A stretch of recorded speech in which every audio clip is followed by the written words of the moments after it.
Swastiastu. Assalamualaikum warahmatullahi wabarakatuh. Salam sejahtera untuk kita semua. Shalom, namo buddhaya, dan salam harmoni. Baik, teman-teman semua, tahukah kalian apa yang kita bahas hari ini? Tahu? Ya, benar sekali. Pajak. Baik, sebelum kita masuk ke pembahasan pajak, kita perlu tahu apa definisi pajak itu. Baik, menurut Undang-Undang Nomor 28 Tahun 2007 tentang Ketentuan Umum dan Tata Cara Perpajakan atau KUHP, pajak adalah kontribusi wajib kepada negara yang terutang oleh orang pribadi atau badan yang bersifat memaksa berdasarkan undang-undang dengan tidak mendapatkan imbalan secara langsung dan digunakan untuk keperluan negara bagi sebesar-besarnya kemakmuran rakyat. Terdapat beberapa fungsi pajak. Pertama, fungsi pajak sebagai anggaran atau budgetary, sebagai sumber dana bagi pemerintah untuk membiayai pengeluarannya. Kedua, fungsi mengatur atau reguler, sebagai alat pengatur atau melaksanakan pemerintah dalam bidang sosial ekonomi. Ketiga, stabilitas. Pajak sebagai penerimaan negara dapat digunakan untuk menjalankan kebijakan-kebijakan pemerintah. Keempat, redistribusi. Pendapatan penerimaan negara dari pajak digunakan untuk membiayai pengeluaran umum dan pembangunan nasional sehingga dapat membuka kesempatan kerja dengan tujuan untuk meningkatkan pendapatan masyarakat. Selain itu, ada juga beberapa sistem pembayaran pajak. Pertama, Official Assessment System.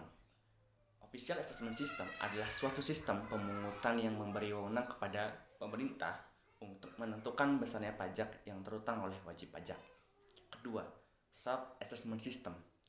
Self-Assessment System adalah suatu sistem pemungutan yang memberi wewenang sepenuhnya kepada wajib pajak untuk menghitung, memperhitungkan, membayar, dan melaporkan sendiri besarnya pajak yang terutang.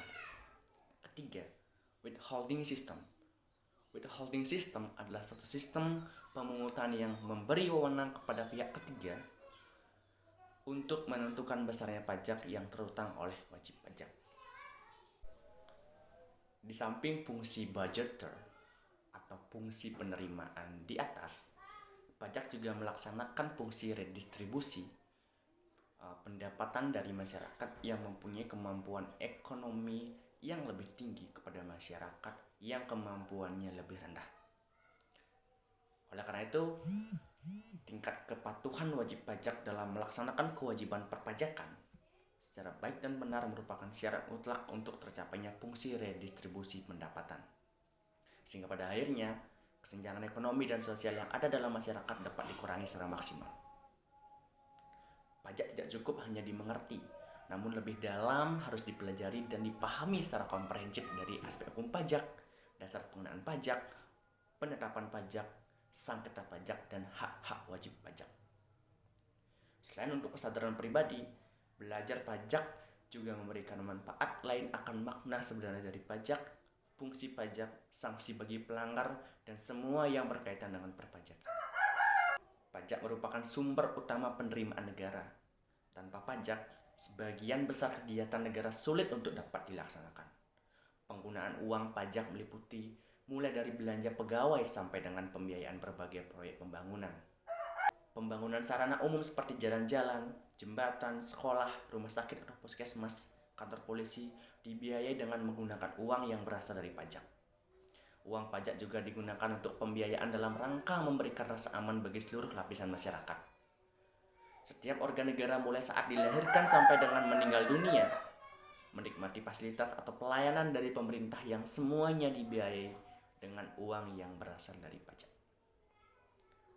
Untuk itu, teman-teman semua, pajak merupakan hal yang sangat wajib bagi seseorang, di mana ini yang akan membawa kita nanti, membawa negara kita nanti sebagai negara yang berdaulat, yang patuh hukum, dan negara maju sebagai sumber daya manusia yang bagus.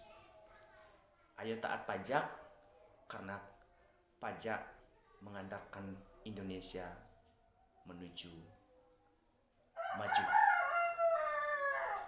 Terima kasih. Assalamualaikum warahmatullahi wabarakatuh. Om Santi Santi Santi Om. Salam